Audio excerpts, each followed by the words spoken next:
Mi nombre es Elsa Hernández y dando seguimiento al video Planificación de unidades didácticas, yo les voy a hablar sobre la descripción de unidades didácticas. Como bien sabemos, el aprendizaje es un proceso complejo que nos permite que adquiramos conocimientos y habilidades. Estas nos ayudan a adaptarnos al entorno de una forma más eficaz. Además, nos enriquece como personas a través de una gran multitud de contenidos y temáticas. Para llevarlo a cabo, un concepto muy importante en la educación es la planificación de unidades didácticas, que permiten estructurar y aplicar el conocimiento de una forma metódica. Ahora bien, ¿qué es una unidad didáctica? Es un concepto de la enseñanza y consiste en un método de planificación del proceso de enseñanza y aprendizaje. Este método es diseñado y aplicado por los docentes en diferentes niveles y sectores educativos.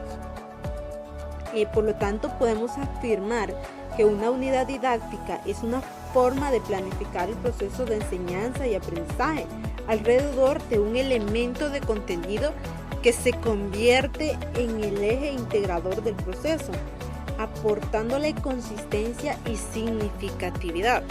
Esta forma de organizar conocimientos y experiencias debe considerar la diversidad de elementos que contextualizan el proceso para regular la práctica de los contenidos, seleccionar los objetivos básicos que se pretende conseguir, las pautas metodológicas son las que trabajarán las experiencias de enseñanza-aprendizaje y los mecanismos de control del proceso de enseñanza-aprendizaje necesarios para perfeccionar dicho proceso. Ahora bien, vamos a mencionar algunos elementos que conforman las unidades didácticas. Sabemos que la unidad didáctica constituye un proceso. En tal proceso, el docente deberá partir del currículo prescriptivo que garantiza unos niveles mínimos de igualdad y homogeneidad en el tratamiento educativo. Debe ubicar los elementos de contenido con los que desea trabajar en relación con el proyecto curricular de etapa. Considerar los procesos de desarrollo psicológico que garantizan al grupo de alumnado de referencia. Identificar los conocimientos previos, actitudes e intereses del alumnado en relación con los elementos claves de la unidad didáctica.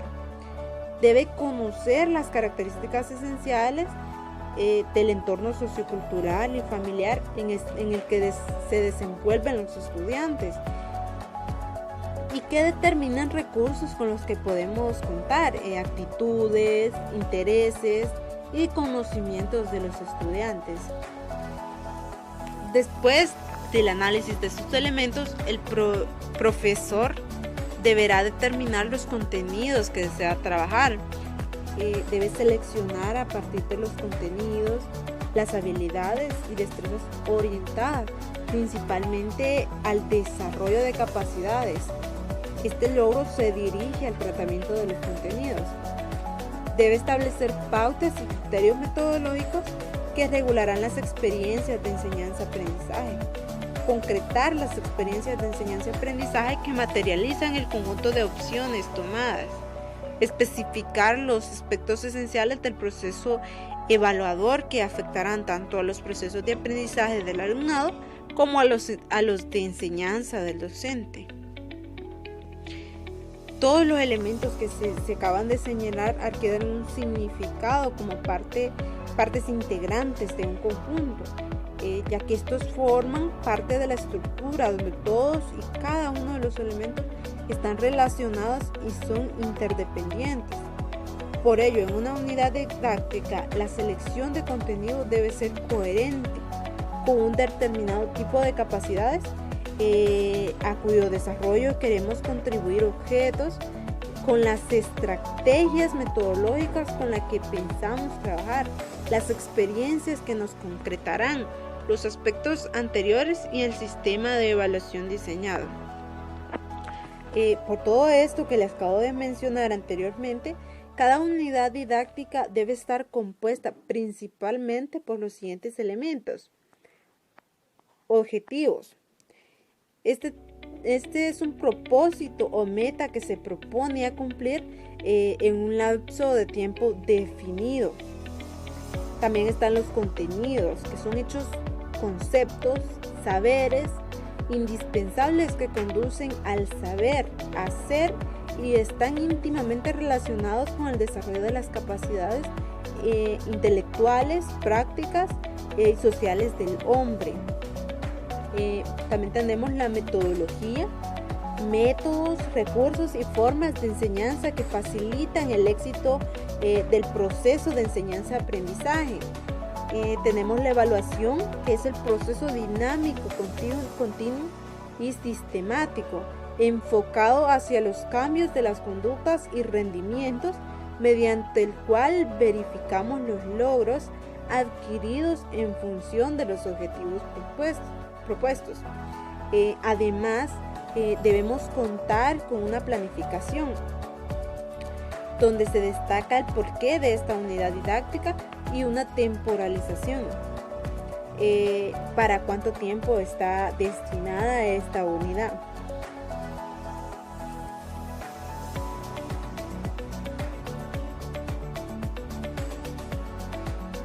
Ahora vamos a ver algunas fuentes del currículum y su aportación en el diseño de unidades didácticas.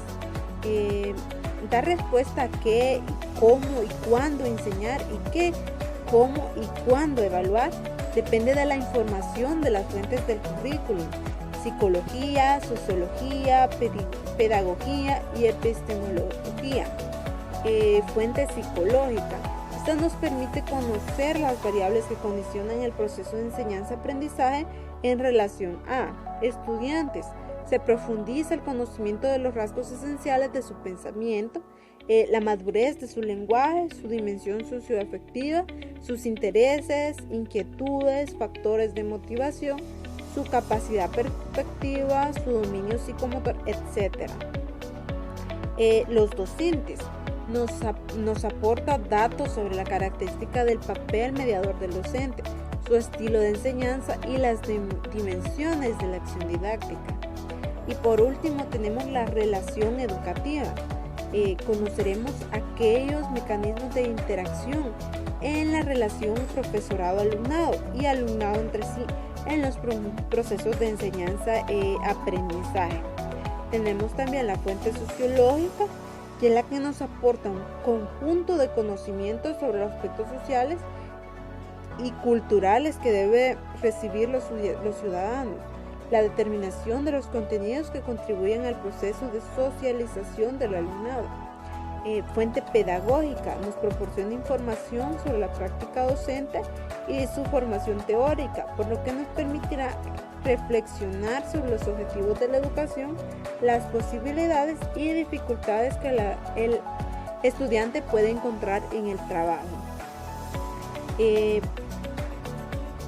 También tenemos, por último, la fuente epistemológica, que nos da información sobre los contenidos científicos que integran las áreas y su estado actual.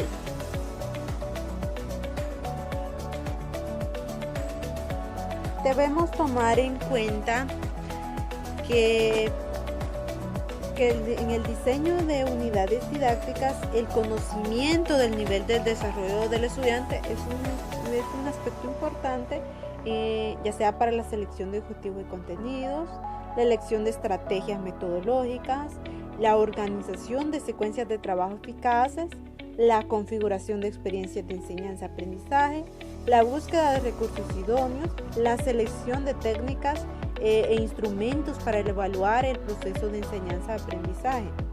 La psicología evolutiva ha materializado el proceso de desarrollo de los sujetos en una serie de etapas o fases. Estos periodos se caracterizan por presentar una secuencia de desarrollo invariable. Por ejemplo, el pensamiento abstracto no puede aparentar antes que el pensamiento concreto. Debemos tener presente que hacemos referencia a procesos de desarrollo y que estos son complejos, ya que cada individuo presentará su propia red de alternancias, anticipaciones y regresiones.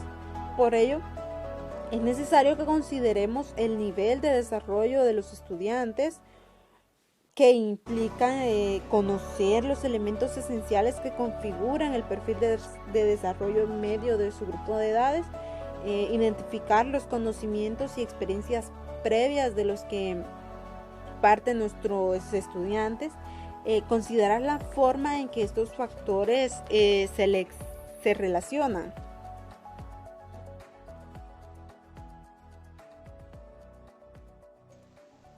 A continuación justificaré cada elemento que está incorporado en nuestra planificación.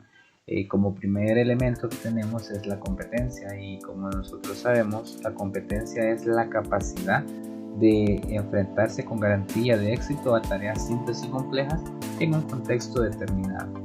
Y hemos planteado de la siguiente forma: con solucionar ecuaciones en forma general y sistemas cuadráticos con ayuda de herramientas de resolución de ecuaciones, con el fin de la aplicación en problemas algebraicos con relación al motor.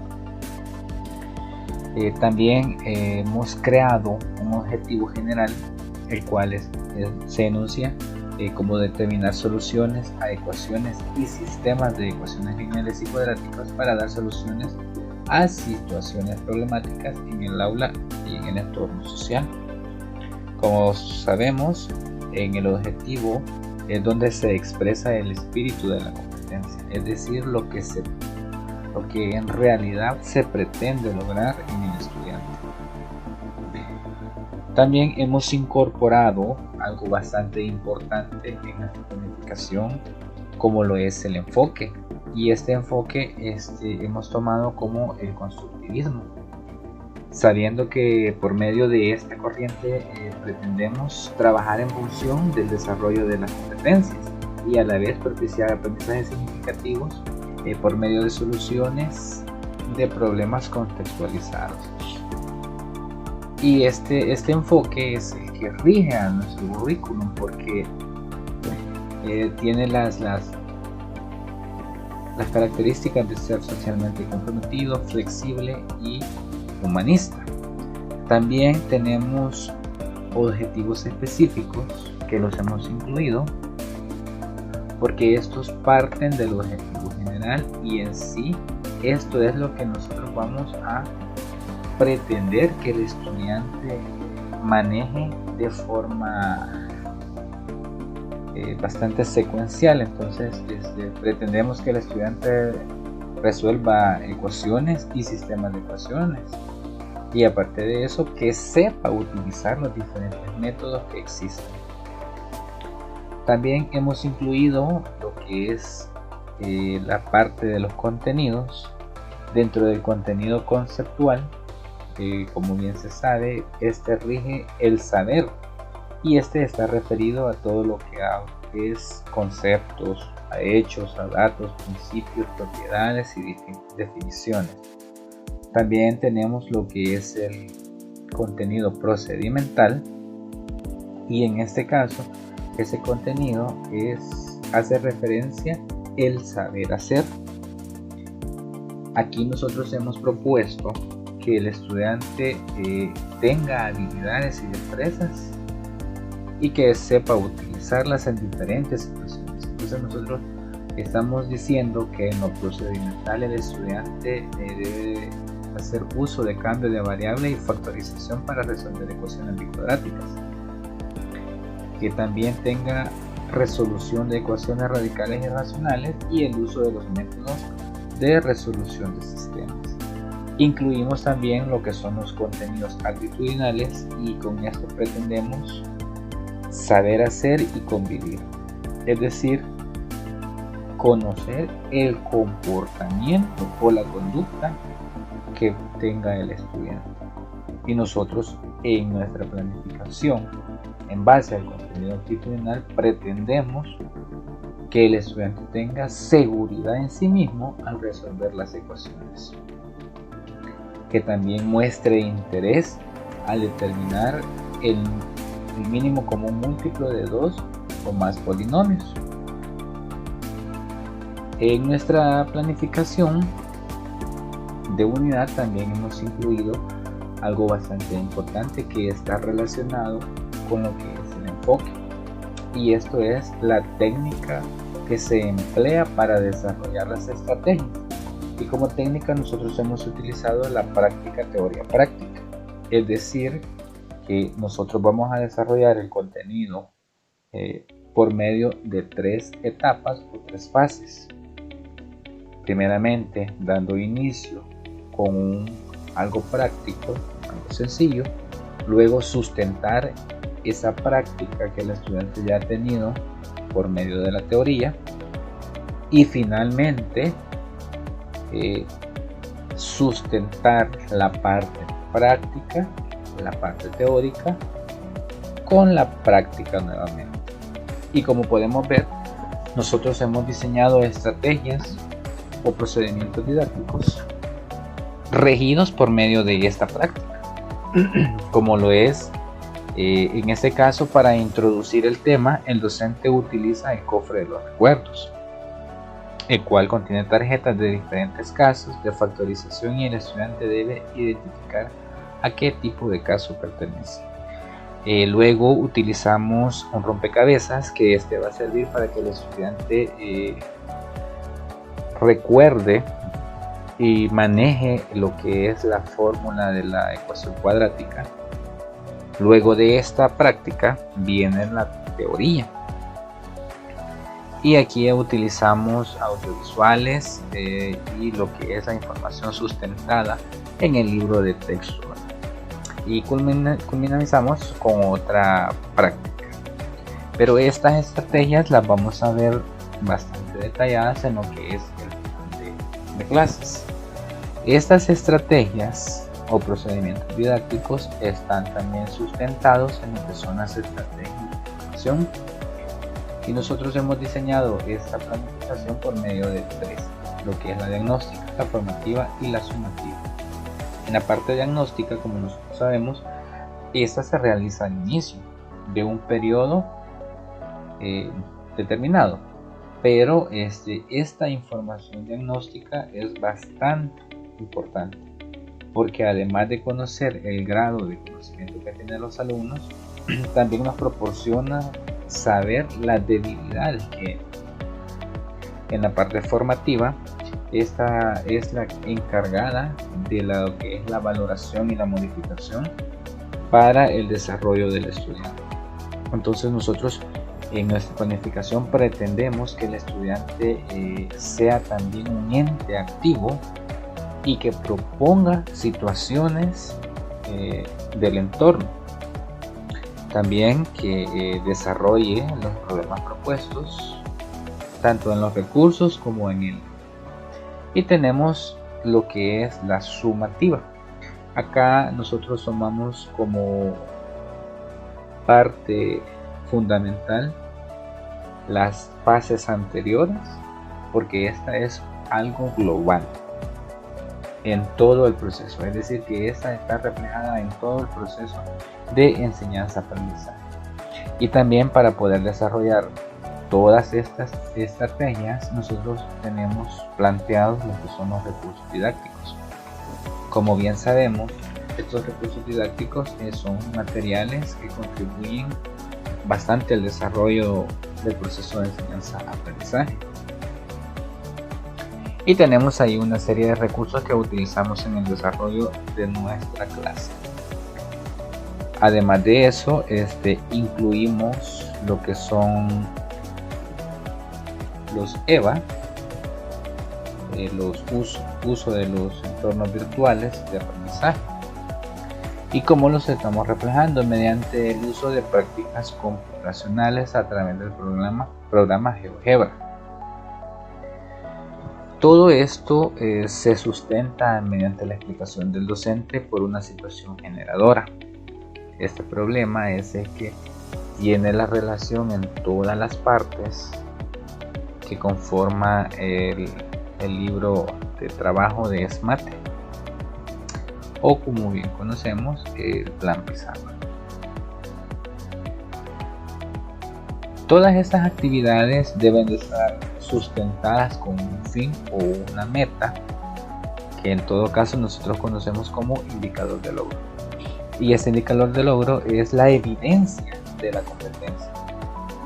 Y nosotros como evidencia tenemos que resuelve ecuaciones y sistemas de ecuaciones.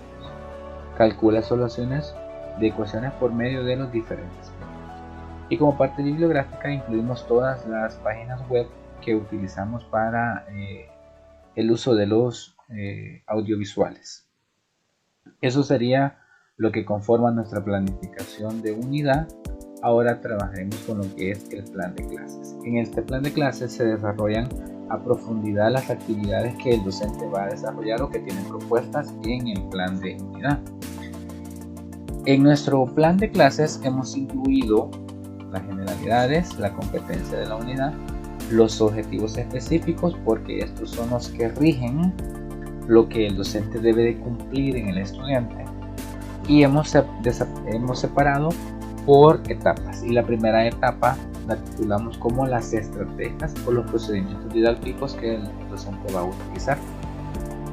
Estas estrategias, como lo dije anteriormente, deben estar regidas por la práctica, teoría y práctica. Y como podemos observar, primero el estudiante utiliza un recurso didáctico, es decir, una pequeña práctica. Luego se utiliza lo que es un audiovisual, en donde el docente ya está sustentando la parte teórica. Y finalmente se utiliza otro recurso didáctico para complementar las tres etapas de esa técnica. En cuanto también el docente debe de realizar retroalimentaciones para aclarar lo que son las dudas que tenga el estudiante. También se debe de contar con lo que es la propuesta del problema que hemos incluido en el plan de unidad, incluirlo también en nuestro plan de clase, porque esta es la secuencia didáctica que vamos a tener y que vamos a desarrollar para formar al estudiante. También tenemos trabajos tanto individuales como grupales, porque como futuros docentes es bastante importante que planifiquemos con trabajos grupales e individuales. Entonces, en el trabajo del estudiante de forma individual, se pretende que el estudiante cree un mapa semántico de lo aprendido en el audiovisual y que también debe elaborar un cuadro resumen en donde incluya el paso a paso que debe seguir en cada método de resolución de ecuaciones.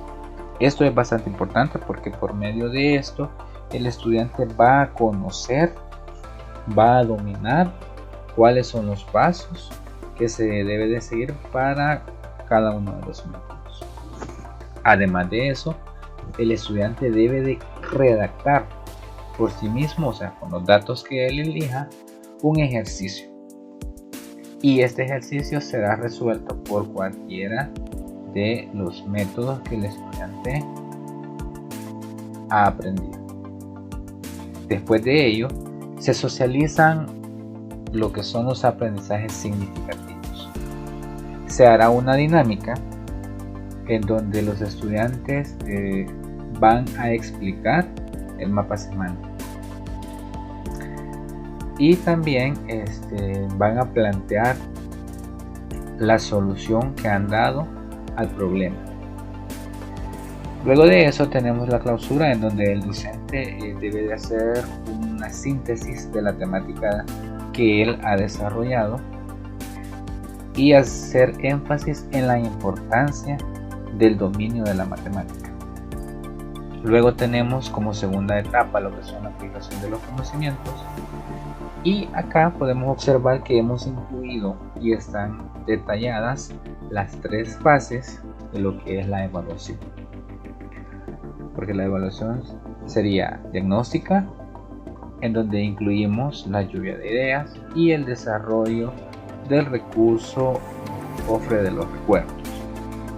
Luego, en lo formativo, nosotros pretendemos que el estudiante sea capaz de dar diferentes puntos de situaciones de su entorno.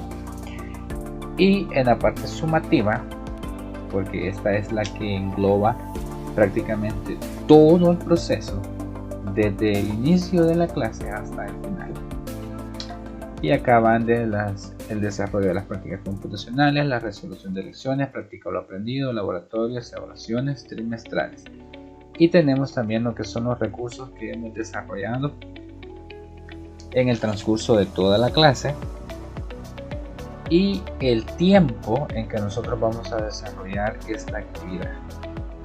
Esas serían prácticamente las partes o los elementos que justifican la planificación que como grupo hemos creado.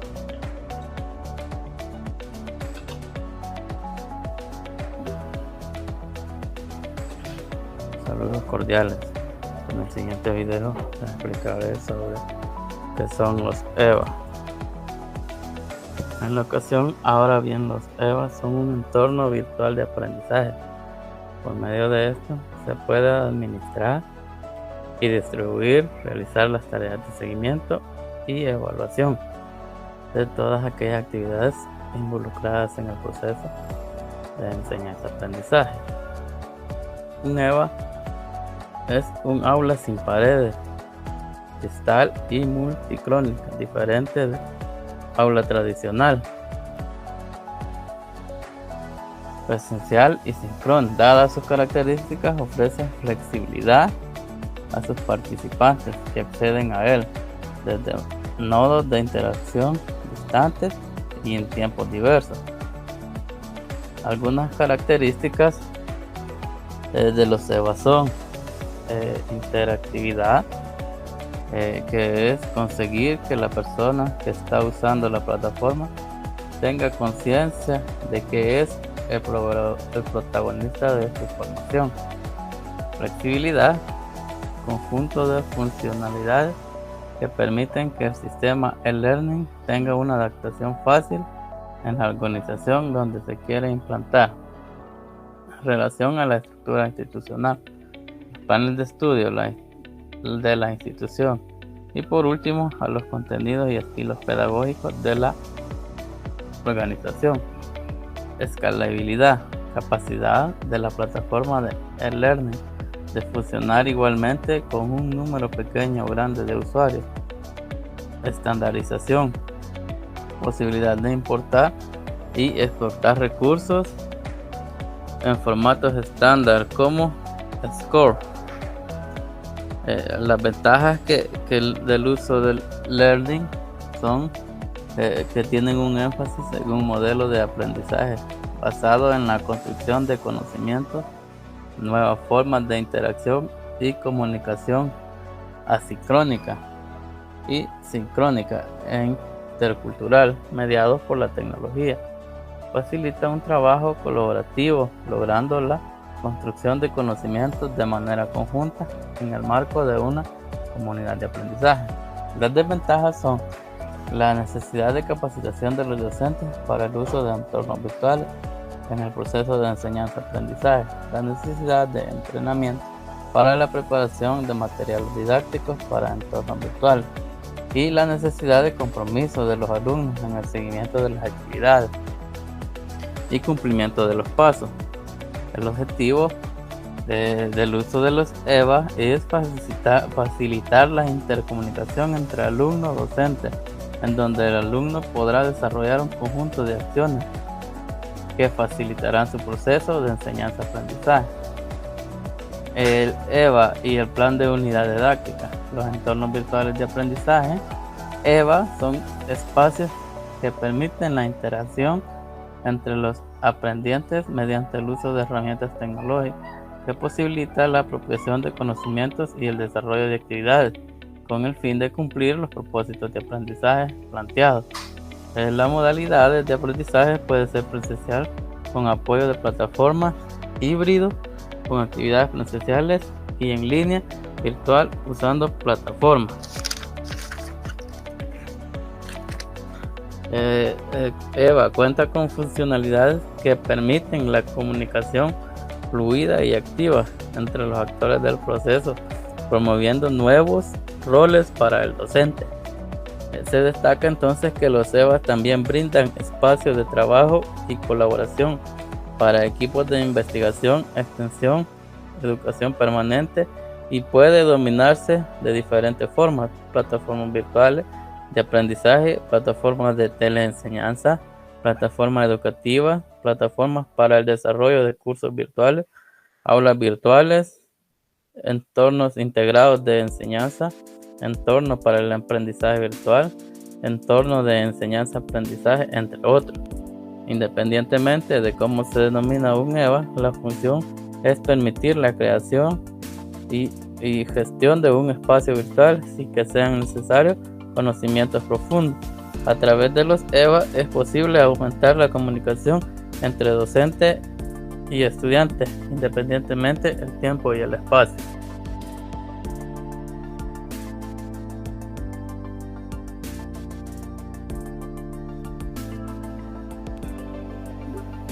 Dimensiones de los entornos virtuales de aprendizaje. El EVA es un espacio en el que todos los sujetos del proceso de comunicación multidireccional impulsan el aprendizaje.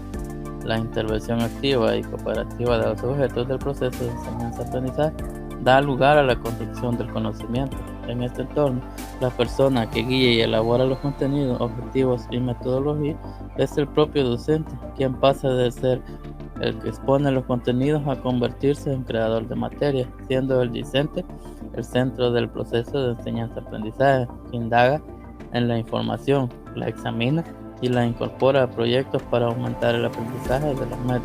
Para el aprovechamiento de todo el grupo, es necesario que el discente contribuya a todo esto. Los EVA presentan una dimensión tecnológica y una dimensión pedagógica, las cuales se interrelacionan y potencian entre sí.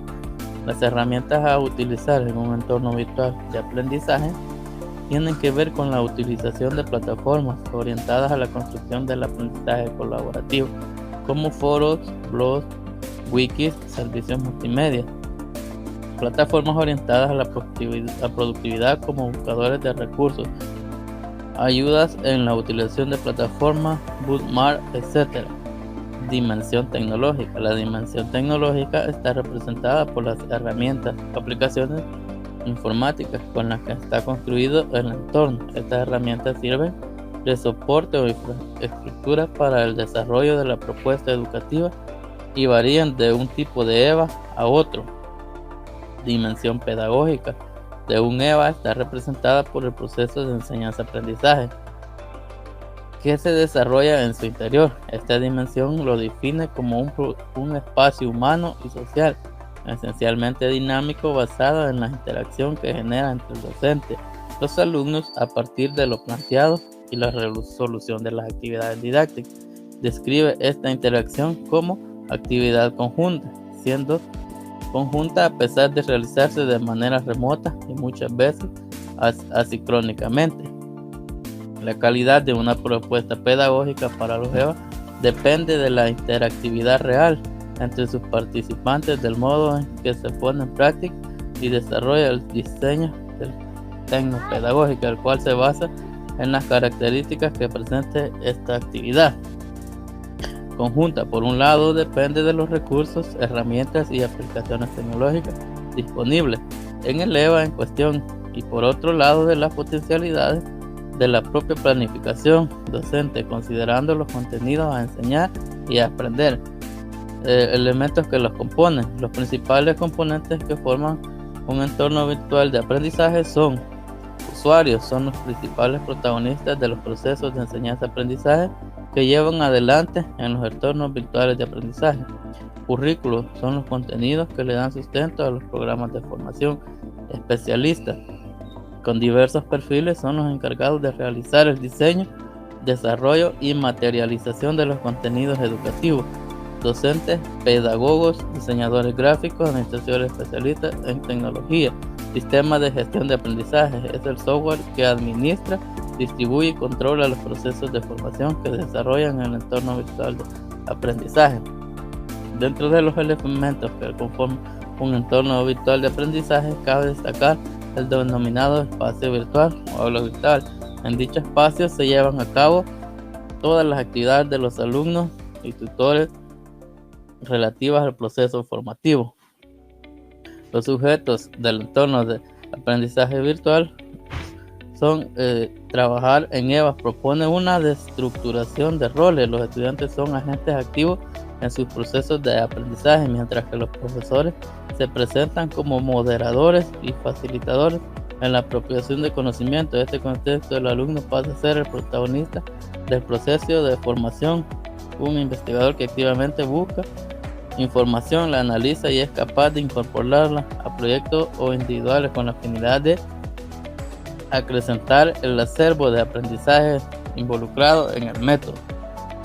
Como se puede ver en los siguientes planes de unidad que realizados en esta actividad, se proponen hay unas plataformas donde actividades virtuales donde se hace un poco más fácil. Por ejemplo, en el plan de unidad de séptimo grado se propone lo que es un blog, los algeblogs, y también se ve allí cómo se explica cómo se usan para poder así realizar ecuaciones de primer grado, y es así como este es el video sobre lo que es los EVA. Muy bien, en esta sección es donde se dará respuesta a las preguntas propuestas en el material con respecto a la tarea de la elaboración de los planes. Sin embargo, antes de ello, considero necesario hablar un poco sobre cómo ha sido y es la enseñanza de la matemática y su planificación a lo largo de los últimos años hasta ahora. Entonces, para empezar, la enseñanza de la matemática se ha caracterizado por ser de corte tradicional, aunque si bien ha sido así en otras asignaturas, en matemáticas lo ha sido de una forma mucho más evidente. Es común escuchar a los estudiantes quejarse sobre la clase de matemática, la consideran aburrida e innecesaria. Es común escucharlos hacer preguntas como: ¿y eso de qué me va a servir? ¿Quién inventó las matemáticas? ¿Acaso quería molestarnos a todos? ¿Ocuparé esto alguna vez en la vida? No lo creo. Y así, muchas otras preguntas y comentarios hechos por estudiantes para los cuales las matemáticas no han significado más que horas y horas de dolor de cabeza. Bueno, todo lo hasta acá mencionado solamente demuestra la carencia de valor que las matemáticas tienen en la vida de los estudiantes, producto de una enseñanza tradicional descontextualizada. Se trata de una educación de reproducción de contenidos en la que no se fomenta la comprensión ni el análisis. Considerando esto, es posible que un estudiante conozca los algoritmos necesarios para resolver una ecuación lineal, pero también sería muy probable que no sepa plantear una ecuación lineal a partir de una situación del entorno. Los alumnos están siendo formados como calculadoras que conocen los pasos a seguir para resolver un problema dado de forma numérica, pero no pueden representar una situación del entorno en lenguaje matemático, lo cual produce que el estudiante sienta que la matemática no tiene relación con su entorno y la consideran algo totalmente distante a su realidad y a sus capacidades. Además, esto ha llevado a miles de problemas entre alumnos, maestros y padres de familia, pues al no alcanzarse los objetivos ni las competencias necesarias para que el estudiante se integre de forma exitosa en la sociedad, se generan círculos de culpabilidad, es decir, para los estudiantes y los padres de familia, en muchos casos, es el docente y la escuela en general la culpable o causante de dichos fracasos. Y por otro lado, para el docente y la institución, son los alumnos y la falta de apoyo de los padres lo que llevan a que los objetivos no sean alcanzados, sin darse cuenta ninguno de ellos de que se trata de una culpa compartida, es decir, todos tenemos culpa en esto, de una situación a la que todos juntos deben unirse y buscar una solución. Es acá donde la comunidad y la escuela deberían unirse y velar por el bien de la sociedad y los estudiantes que son el futuro de la misma. En este sentido, es necesario y urgente una transformación en la enseñanza de la matemática en El Salvador. Ahora, se hablará un poco sobre cómo es la planificación de la matemática en El Salvador. Para empezar, hablaré un poco sobre aspectos generales de la planificación a partir del programa de estudio. En ese sentido, podemos decir que la planificación se realiza bajo un enfoque por competencias. Y en el área de matemática, el enfoque es el enfoque por resolución de problemas, el cual parte de la idea de que la solución de todo en la solución de todo problema hay cierto descubrimiento que puede utilizarse siempre, y en este sentido, el docente genera situaciones donde el estudiante explora, analiza, explica procedimientos y los contenidos se vuelven significativos. Dentro de este enfoque se establecen además 3 competencias a desarrollar en el área de matemática. La primera, el razonamiento lógico matemático, que busca fortalecer la estructura de pensamiento matemático a través del descubrimiento y no la simple reproducción de saberes. La segunda, la comunicación con lenguaje matemático, la cual busca crear la capacidad de los estudiantes de describir, analizar y argumentar distintas situaciones y problemas en lenguaje matemático, es decir, utilizando las notaciones y signos referentes a dicho lenguaje. Finalmente, la aplicación de la matemática al entorno, que se define como la capacidad de interactuar con el entorno y en él, apoyándose en sus conocimientos y habilidades numéricas. Hasta acá, todo esto suena bastante bien. El enfoque constructivista, que como bien sabido, pone al estudiante como principio y fin del proceso educativo y lo convierte en un constructor de sus conocimientos y no un mero reproductor. Las competencias del área referentes al razonamiento lógico, el lenguaje matemático y la aplicación al entorno, que seguramente, si se lograran en la mayoría de los estudiantes, realmente podría estarse hablando de un nuevo tipo de ciudadano y de una nueva sociedad en general. Pues esto permitiría la creación de un nuevo tipo de profesional que podría traer grandes beneficios a la comunidad. Sin embargo, como lo dije antes, esto sería si estas competencias se alcanzaran, pero desafortunadamente es todo lo contrario. Ahora acá cabe hacerse ciertas preguntas, como por ejemplo, ¿a qué se debe esto? ¿Por qué no se logran dichas competencias? ¿O si esto fue realmente pensado para la educación de nuestro país? ¿O simplemente para llenar papeles? Y así, existen muchas otras preguntas de reflexión acerca de nuestra educación. Ahora bien, moviéndonos al siguiente punto, también quiero ver un poco sobre la secuencia de clase que propone el Ministerio, la cual plantea que debe iniciarse cada clase mostrando un problema inicial a los estudiantes, el cual es referente al contenido que se estudiará. Los estudiantes deben proponer ideas sobre cómo se va a solucionar, luego el docente explicar y dar solución al problema. Se sacan conclusiones y se presentan otros ejemplos y finalmente se proponen problemas y ejercicios que los alumnos deben resolver. Dentro del desarrollo de la clase, deben también incluirse un tiempo para el llamado aprendizaje activo, en el cual los estudiantes trabajan de forma individual o grupal de forma independiente. Por supuesto, el docente continúa haciendo un apoyo durante esta etapa. Asimismo, la guía también propone un modelo de plan llamado plan de pizarra, en el cual pues se tiene por acá que en el plan se ponen las generalidades y el plan pizarra pues es simplemente seguir la secuencia de clase, proponer el problema inicial, dar solución al problema, sacar conclusiones y problemas y ejercicios. Esto se propone como el plan que el docente debe seguir o crear si así lo desea. Y ahí de hecho dice que ya no debe crear otros si así lo cree conveniente, solo trabajar con este. Ahora bien, la propuesta del Ministerio tiene una característica y es que veamos que es un poco cerrada, es bastante tradicional, no da mucha creatividad, no da mucho espacio para el docente ni la enseñanza de la matemática utilizando otros recursos. De hecho, en el plan de pizarra no hay un espacio para colocar recursos o actividades que uno desarrolla con diferentes recursos didácticos. De acá pues existen docentes que elaboran sus planificaciones de la forma que consideran más conveniente, otros que a lo mejor utilizan la propuesta y otros que ni siquiera se toman la molestia de hacer una.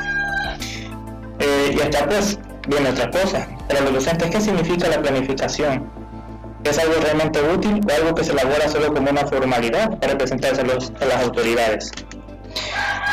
Y pues de acá a estas preguntas no les daré respuesta, porque son de reflexión, pero finalmente hemos llegado a la parte que importa, las preguntas propuestas para la tarea.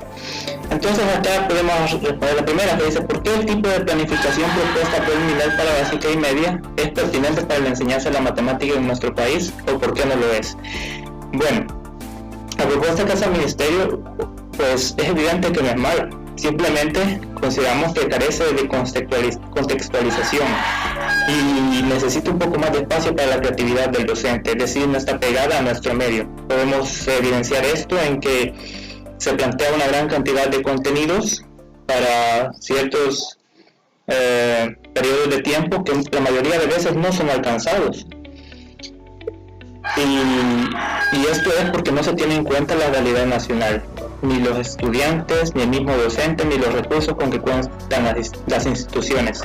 Es decir, en conclusión, consideraríamos que la propuesta no es pertinente por eso, porque carece de contextualización, no está pegada a la realidad nacional. Segundo, ¿por qué esta planificación no es pertinente para la enseñanza de la matemática en El Salvador? Bueno, ya se ha hablado sobre la planificación propuesta, así que podemos decir que es pertinente ya que permite una mejor organización de los contenidos y las actividades a desarrollar. El docente puede abarcar todo de una forma más general, con actividades mejor pensadas y utilizando recursos didácticos físicos y por supuesto virtuales. Bueno, esto ya permite dar respuesta también a la siguiente pregunta que dice que tiene de novedoso. Como podemos ver, ahora también se consideran los recursos virtuales. Las instituciones que tengan la capacidad para utilizar dichos recursos deben hacerlo, porque en la actualidad las competencias tecnológicas son también algo necesario para cualquier estudiante. Ahora, cuando se busca un empleo, el saber manejar una computadora y el internet son competencias que cualquier persona debería tener. Y finalmente, ¿cuál es la diferencia entre su planificación propuesta para básica y media y por qué hace esa distinción?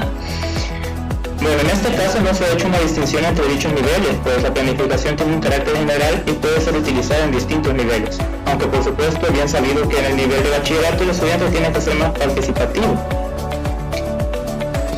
Muy bien. Hasta acá sería todo. Se ha dado respuesta a la pregunta propuesta y solamente decir que hasta acá ha sido una experiencia muy desafiante y de mucho aprendizaje. Como grupo de trabajo hemos aprendido bastante realizando esta actividad.